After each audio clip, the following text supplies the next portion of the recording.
تو آنکھوں کے حمد اور طہارت کے بعد زبان کی طہارت ہے کہ انسان اپنی زبان پر کنٹرول کیا کر.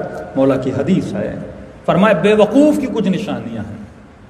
ایک بے وقوف کی نشانی ہے، اسے زیادہ باتیں کرنے میں مزہ آتا ہے، زیادہ گپے لگانے میں سے مزہ آتا ہے. پوری رات باتیں کرتا رہے، اسے ایسا دوست اچھا لگتا ہے جو پوری رات باتیں کرتا رہے. فرمایا یہ بے وقوف کی نشانی ہے جو زیادہ باتیں کرتا ہے. امام کی پوری چین بنائی امام نے. فرمایا جو زیادہ باتیں کرتا ہے وہ زیادہ خطا کرتا ہے، اور جو زیادہ خطا کرتا ہے وہ بے حیا ہو جاتا ہے، اور جو بے حیا ہو جاتا ہے اس کے اندر سے تقوی ختم ہو جاتی ہے، اور جس کے اندر سے تقوی ختم ہو جاتی ہے اس کا دل مردہ ہو جاتا ہے.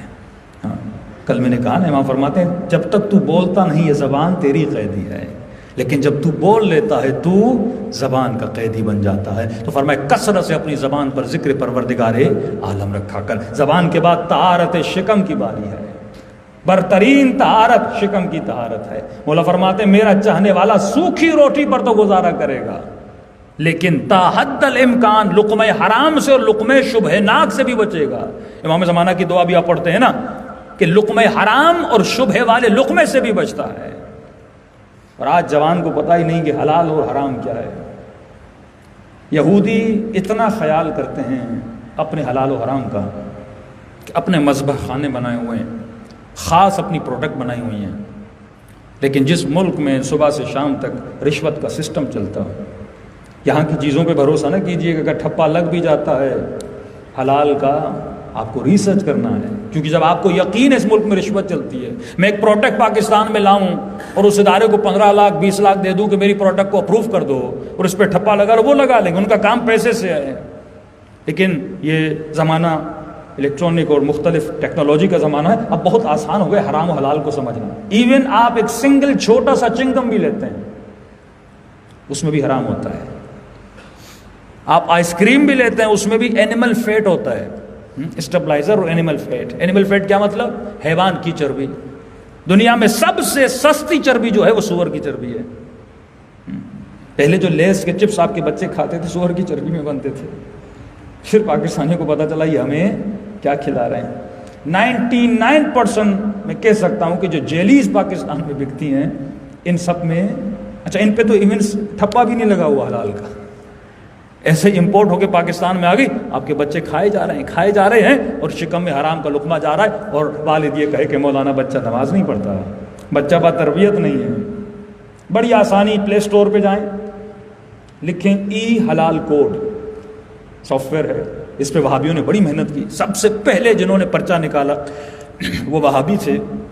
اب یہ کرتے کیا ہیں، جس طرح ایلوپیتھی کی دوائیاں آپ نے سنی ہے نا، مثلا ایک دوائی سونف سے بنتی ہے، مثال دے رہا ہوں، اس کا فارمولہ بدل کے، کنڈیشن بدل کے ایک گولی بنا دیتے ہیں.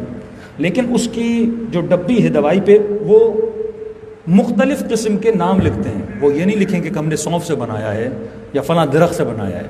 وہ اپنے فارمولے کریٹ کرتے ہیں کہ پڑھنے والے کو پتہ ہی نہ لگے.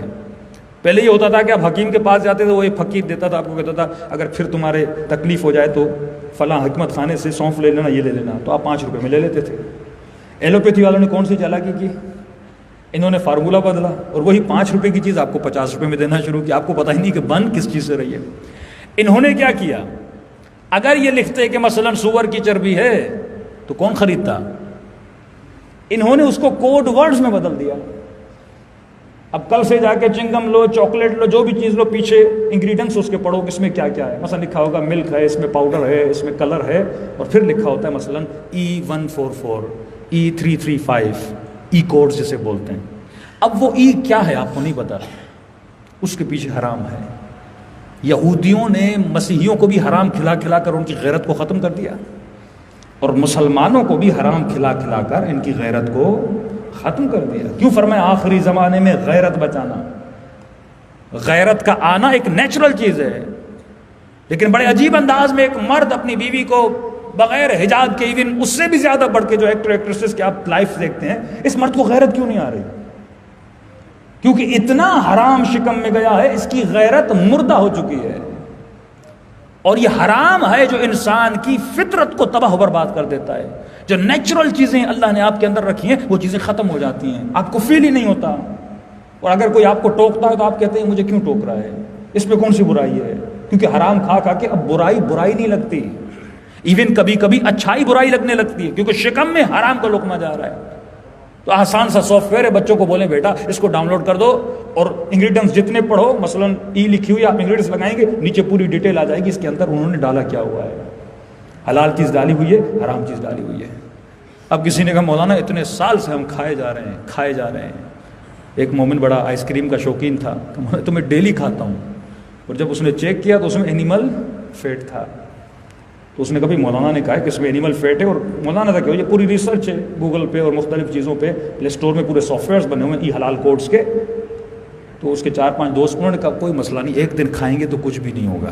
صلوات پڑھے محمد و آل محمد.